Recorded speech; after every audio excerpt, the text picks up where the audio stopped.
Today, I want to talk about age discrimination and, more specifically, the 10 worst states for age discrimination complaints in the workplace. Let's talk about what it really looks like. If you've ever been told you're overqualified, too experienced, or that the company is looking for fresh energy, that's not a compliment. That's age discrimination hiding in plain sight. Today, we're breaking down the 10 worst states for age discrimination on the job and the code words that employers use to disguise it. So be on the lookout. Before I go any further, I'll ask that if you enjoy my videos, that you please subscribe if you haven't done so already.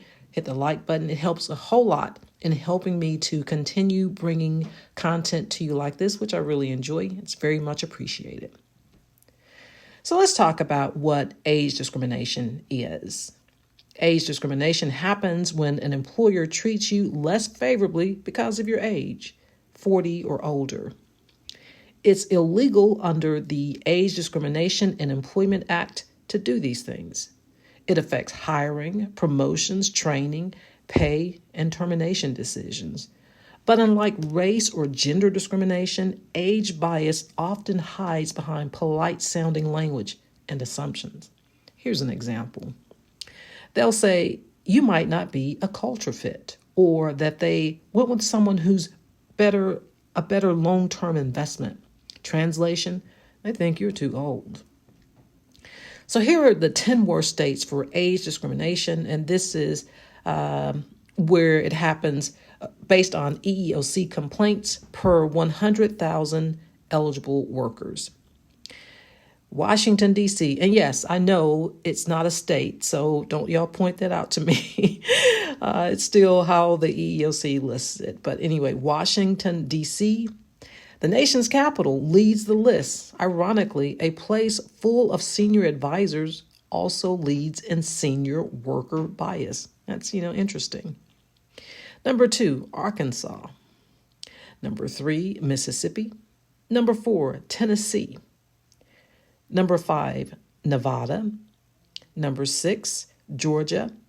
And Georgia is tied with Pennsylvania, which is in the number 7 spot. Illinois is number 8. Number 9 is Alabama. And number 10 is North Carolina. So these states are based on the number of complaints filed with the EEOC. And the highest number of complaints filed was D.C. with 437. And then the least number of complaints filed in this group of 10 states, North Carolina, with 140 complaints filed. So that's a lot of age discrimination. And so if you're working in one of these states or applying for jobs in these states, what do I say? Just be on the lookout. This is something that they have garnered a bad reputation for doing, and that is discriminating against people based on their age. So how do they do it? I always find this really interesting. It's not blatant. I think it's sneakier. People, when they're discriminating against you based on age, are even sneakier because they can make it seem like flattery, and it's not. So let's take a look at the code words and phrases that signal age bias. Here are some of the common red flags.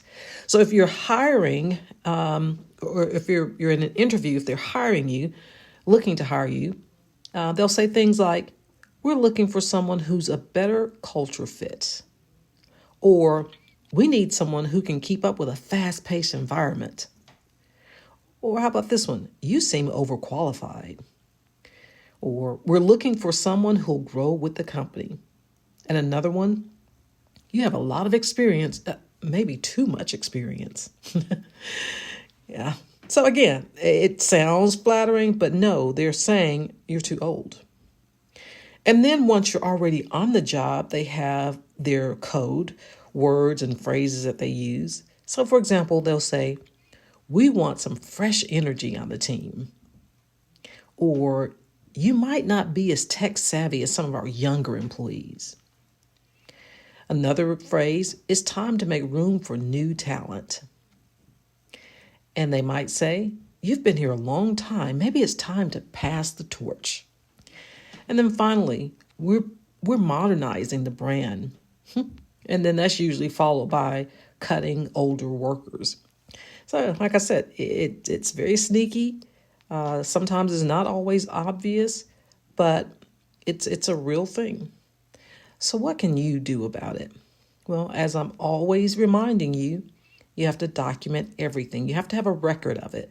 And the more you can produce statements, specific statements that they've made relative to your age, like some of the statements that I just mentioned, the more you document that, the more you can tell exactly who said it, when they said it, and specifically what they said, the better off you'll be. So I have my journal on Amazon, document everything, and it takes the guesswork out. Whether you use my journal or another journal, you need to document this stuff because it makes the difference when you go to a lawyer and you're telling them what happened to you. That's your evidence. People don't understand that that's evidence. Yes, that is actual evidence. Your employer keeps documents about your progress and things that have happened with you. That's their evidence. You have to keep documents and written notes to the contrary. So document everything. You should also keep records of performance reviews, comments, and this one is a big one. The person who replaced you. Find out who took your place. If that person who replaced you is younger, then that certainly is great evidence to support your age discrimination claim. Now, when I have people come to me and they tell me that the person who replaced them is the same age as you or as the person who came to me, or even older, that really negates the notion that they were seeking to fire you because of your age. That's a problem. But if it's seriously age discrimination, then they more than likely will have replaced you with someone younger. So if you have contacts still with the company, keep in touch with them. Find out everything you can about the person who replaced you. If they've been doing it to other people, because a lot of times when they're trying to get rid of older workers, it's not limited to one person. It usually starts with one, and then you can kind of say, okay, I might be next on the chopping block. So make sure you're keeping those detailed notes, document everything. You can also go to the EEOC and file a charge of discrimination. So you can do that online, eeoc.gov, file a charge of discrimination based on age discrimination and get the process started. You have to do that anyway to the extent that you are wanting to sue your employer. What you don't want to do is quit. Make them document why they're letting you go. If you quit, it kills your leverage. And obviously, you can get an attorney.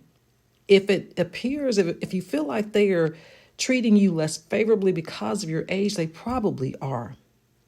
Age discrimination doesn't always look like someone saying you're too old. It looks like being passed over, excluded, or quietly replaced. But when you know the signs, you can protect yourself. Age discrimination is real, and it's not just about being called old.